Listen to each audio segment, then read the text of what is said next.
प्रमाणे थोडंसं वागत होता, थोडंसं ऐकत होता, थोडंसं नाही म्हणत होता, थोडंसं हो म्हणत होता, असं त्याचं चाललेलं होतं. म्हणून त्याला आता सांगितलेलं आहे की तू जशी तुझी इच्छा असेल तसं वाग. मी तुला आता चांगलं काय वाईट काय हे सांगितलेलं आहे.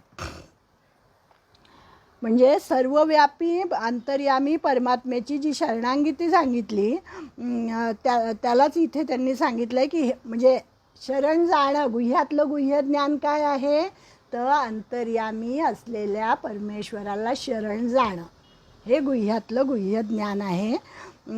आणि हे ज्ञान मी तुला सांगितलेलं आहे. कर्मयोग हा पण गुह्य आहे, ज्ञानयोग हा पण गुह्य आहे आणि निराकार परमात्म्याची शरणागती तर गुह्यतर आहे.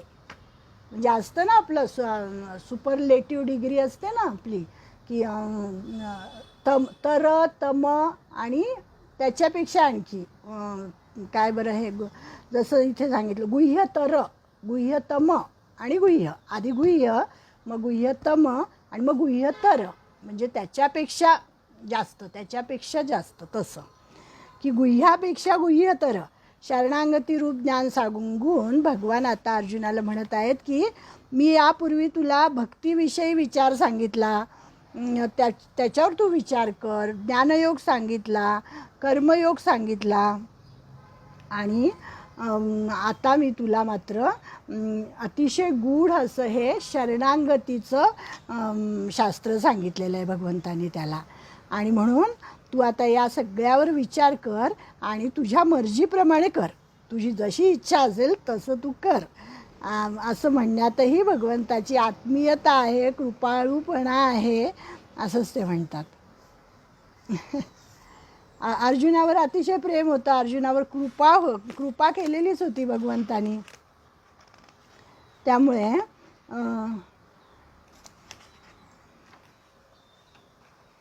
यथेच्छसी तथा कुरु की भगवान जो आपलेपणाचा त्याग करीत आहेत त्यामध्ये तर भगवंताची अत्याधिक कृपा आहे आणि आत्मीयता पण भरलेली आहे असं सांगितलेलं आहे. अर्जुनावर या गोष्टीचा परिणाम झालेला आहे की जेव्हा त्याला यथेच्छसी तथा कुरु म्हटलं ना तेव्हा मग तो घाबरला. आणि मग एखाद्या नाही आपण आपल्या लहान मुलांना म्हणतो ना की त्याला आपण समजावून सांगतो पण तो काही ऐकत नाही, जा तुला वाटेल ते कर असं जेव्हा म्हणतो आपण त्यांना तेव्हा त्याला वाटतं की आई रागावली बहुतेक, आता आई जे म्हणेल तेच करायला पाहिजे. तसं त्या अर्जुनाला असं भीती वाटते की आता भगवान आपला त्याग करतात की काय, आपल्याकडून खूप मोठी चूक झालेली आहे बहुतेक. कारण त्यांनी आपल्याला आत्मीयतेनं समजावून सांगितलं, सगळ्या प्रकारे समजावून सांगितलं आणि आता शेवटी म्हणतात की जशी मर्जी असेल तसे कर, आता तर मी काहीच म्हणण्याचं लायक राहिलेलो नाही. असा विचार करून अर्जुनाला जरा दुःख झालं आणि मग अर्जुन म्हणतो की आता त्याचं पुढच्या श्लोकामध्ये की भगवान अर्जुनाने न विचारताच सर्व गुह्यतम तत्त्व सांगतात ज्याचे वर्णन पुढील श्लोकात केले आहे. म्हणजे हा श्लोक इथे ते ज्ञानमाख्यातम गुह्यात गुह्यतरम मया, तर ते गुह्यतम ज्ञान काय आहे ते पुन्हा भगवंत त्याला सांगतात. ते 64व्या श्लोकामध्ये सर्व गुह्यतमं भूय शृणु मे परमं वचः इष्टोसि मे दृढमिति ततो वक्ष्यामि ते हितम. की सर्वात अत्यंत गोपनीय वचन तू पुन्हा माझ्याकडून ऐक. तू माझा अत्यंत प्रिय आहेस म्हणून मी तुझ्या हिताची गोष्ट सांगतो, पुन्हा पुन्हा सांगतो. आणि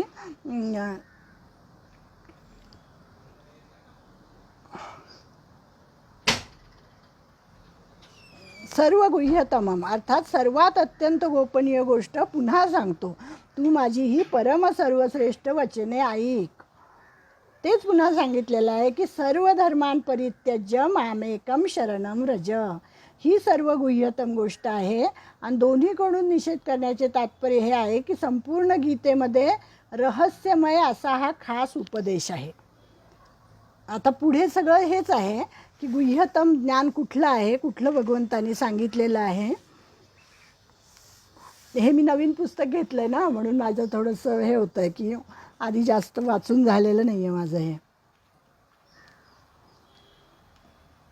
दुसऱ्या अध्यायाच्या 7व्या श्लोकामध्ये धर्मसम्मूढ चेताः झालेला होता अर्जुन आणि अर्जुन स्वतःला धर्माचा निर्णय करण्यामध्ये अयोग्य समजून भगवंताला विचारलं होतं त्यांनी, आणि मग शिष्य झाला होता त्याचा. आपण पाहिलेलं आहे, शिष्य असते हम शाधी मामतो हम प्रपन्नम, शिष्य झालेला होता.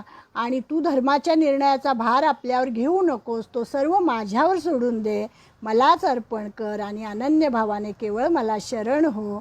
मग मी तुला पाप इत्यादीची भीती आहे त्या सर्व पापापासून मी तुला मुक्त करीन. तू सर्व चिंता सोडून दे.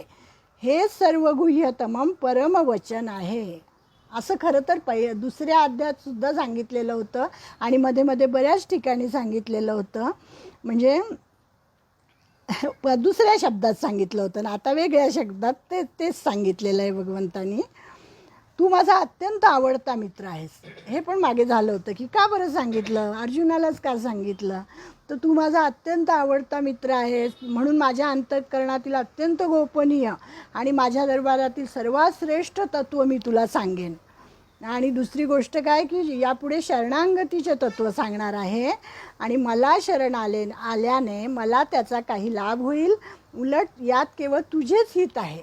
मला शरण आल्याने माझा लाभ काही नाही होणार, तर तुझंच याच्यामध्ये हित आहे.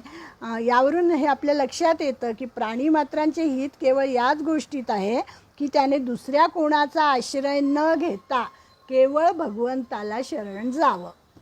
म्हणजे या 18व्या अध्यायामध्ये मूळ त्यांनी हेच सांगितलेलं आहे की इतर आपण काय घेत, मैया आश्रित आहे ना, पहिल्यांदा जो माझा आश्रय घे, माझा आश्रय घे असं अनेक अध्यायांमध्ये येऊन गेलेलं आहे. तर आपल्याला काय वाटतं की हा मला मदत करेल, तो मला मदत करेल, परंतु केवळ भगवंतावर विश्वास ठेवून भगवंतच मला मदत करणार आहेत असा विचार करून वागलं पाहिजे. म्हणजे मग भगवंताला शरण होण्याशिवाय जीवाचे कोठेही किंचित मात्रही हित नाही आहे.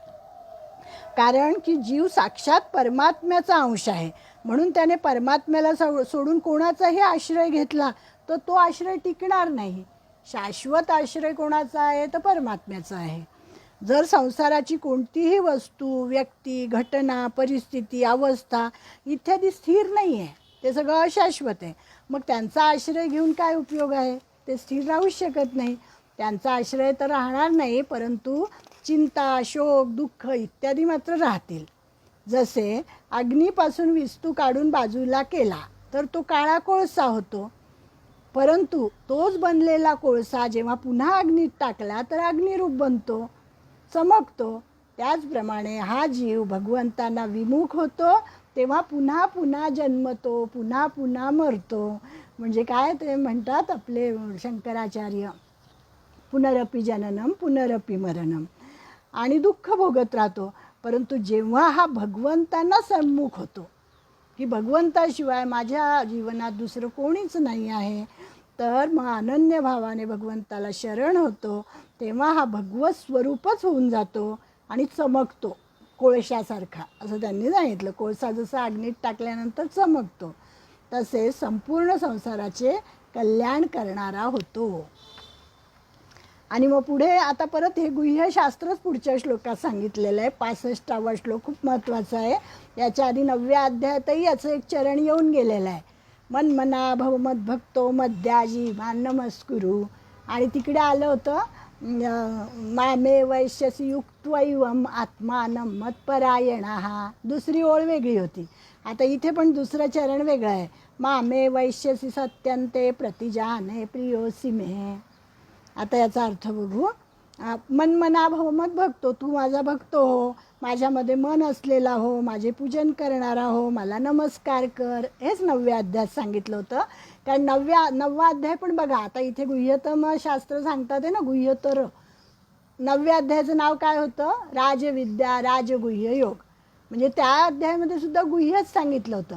म्हणजे गुह्य काय आहे तर भक्तियोग, शरण जाणं भगवंताला, हे गुह्यतम शास्त्र आहे. हेच 9व्या अध्यायात होतं.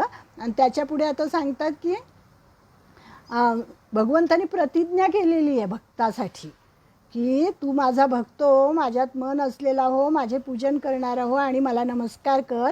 असे करण्याने तू मलाच प्राप्त होशील, ही मी तुझ्यासमोर सत्य प्रतिज्ञा करतो, कारण तू माझा अत्यंत प्रिय आहेस. मामे वैश्यसी सत्यंते, सत्यंते म्हणजे सत्य प्रतिज्ञा केलेली आहे भगवंतानी इथे.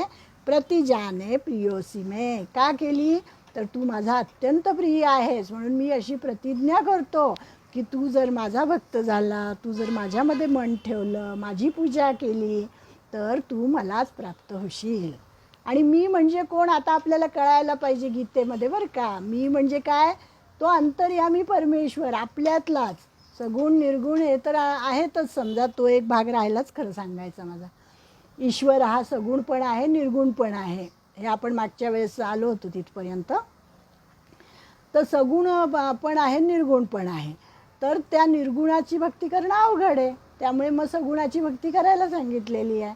आणि इथे हे शरणांगतीचं जो सिद्धांत आहे तो फार महत्त्वाचा आहे. तो या ठिकाणी म्हणजे अहंकार राहत नाही आणि भक्त हा भगवंतामध्ये मिसळून जातो. म्हणजे द्वैत जरी असलं तरी त्यांचं अद्वैत होऊन जातं असं सांगितलेलं आहे.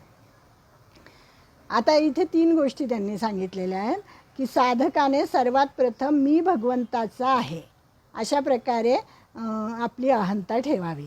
मी भगवंताचा आहे. मग त्याच्यानंतर भगवंत माझा आहे. मी भगवंताचा आहे, मग नंतर भगवंत माझा आहे, आणि मग त्याच्यानंतर मी आणि भगवंत दोघं एकच आहोत. अशी उत्तरोत्तर प्रगती भक्ताची व्हायला पाहिजे असं त्यांनी सांगितलेलं आहे.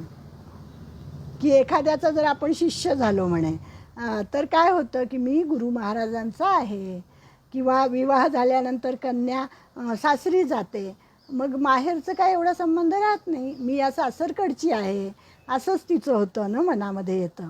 म्हणजे तो संबंध सुटून हा नवीन संबंध जोडला जातो. तसं मी तर भगवंताचाच आहे आणि भगवान माझे आहेत. म्हणजे मी संसाराचा नाही आणि संसार माझा नाही असं बदललं पाहिजे की मी तर भगवंताचा आहे आणि भगवंत माझे आहेत.